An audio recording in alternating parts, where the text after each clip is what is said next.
Hey, what's up, guys? It is Tuesday, the 5th of October, back from Alaska. What an amazing trip. It was exhausting. The only way to have fun in Alaska on a moose hunt is to wear yourself out. Because if you try and relax at all, you're not going to have any fun at all because you're not going to do anything. But so we get to Anchorage. We have to board these little tiny planes, right? Little, what was it? We were on a King Air is what we were on, little twin engine turboprop. 8, 9 guys stuffed in there, right? So we flew out of that area, landed in the middle of nowhere, right? A place called Russian Mission, right along the Yukon River. Then we had to stay there, jump in the boats the next day, cruise upriver, get set up. One guy went hunting that night while we're all setting up. He gets a moose down. So we hear the shot from downriver, and we're still setting up, and there's only 2 guys out with some of the locals, right? Some natives that were using their boats, so they were there with us, right? So we had to, in reality, we couldn't fly into Russian Mission without tribal permission or the community permission or whatever it is you want to call the natives there. And then we stayed on native land that was their little cabins they built out of plywood and driftwood, basically. And so they had people present all the time. Let's just say that in itself was pretty crazy. Well, first night, the boats come hauling back just full of the natives, like, we need you. They said to get the guy with the beard and the ropes. So I had to jump in, and it was down in the marsh, and I had to hook up a pulley system I used to use for rescue. You guys look it up, the Omni Aztec system made by CMC Rescue. And it's these little pulleys put together. And I had to pull the moose out of the marsh so they could, do the work on the carcass. So that's where it all started. And then that night was just crazy. Couldn't sleep at all because the natives were drunk and they were fighting and they were coming into our cabin. We were throwing them out. It was just wild. And how do you deal with that when it's their land, but you're leasing, basically renting the space for 8 days? It was a very interesting dynamic on how we had to forcefully negotiate, is how I'm just going to say that and just leave it at that. So I'll share more of the adventure because every single day was something new.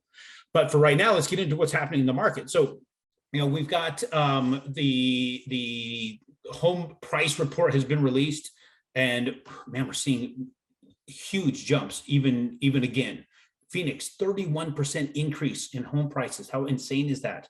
Before it was 26, now we're at 31. San Diego's 23, Las Vegas 22.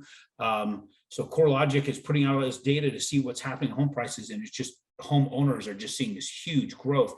Now, I can't say it's home values, it's home prices. It's the cost of housing is going up so significantly.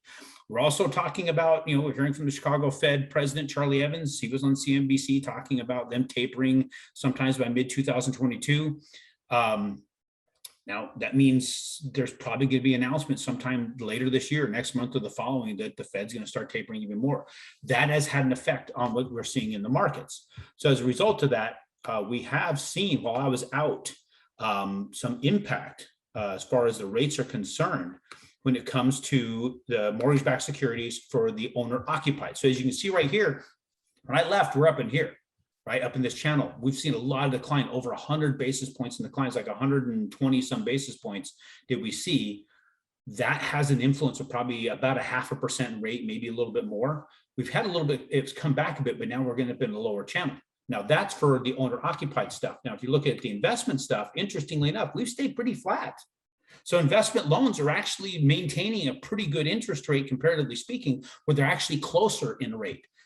I've not seen that in a while, where the interest rates for investment properties are much closer to owner occupied than they were in the past. So there's not a big division like there was at one point.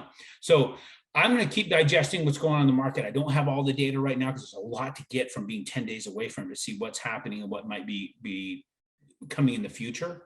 But what I'm seeing right now, we're still seeing prices on housing going up. We're still seeing rents going up, and we're still seeing interest rates when it comes to real estate investments staying very, very steady.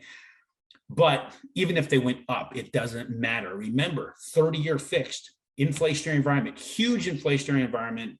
erodes that dollar to the extent that you're not paying back what you even borrowed, and you're able to continue to raise rents, especially in today's environment, there's no reason why you wouldn't want to continue to find deals that you can have reasonably occupied for the entire time you own that real estate, that you can raise rents on. If you can do that, that's when you buy that property.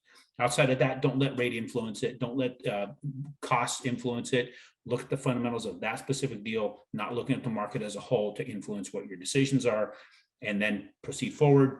We're going to have videos coming out of this trip on quitjerkingoff.com. Go check that out. Go to our YouTube channel, subscribe there, subscribe to this, and we'll continue to get you as much data as we can. Thanks, guys.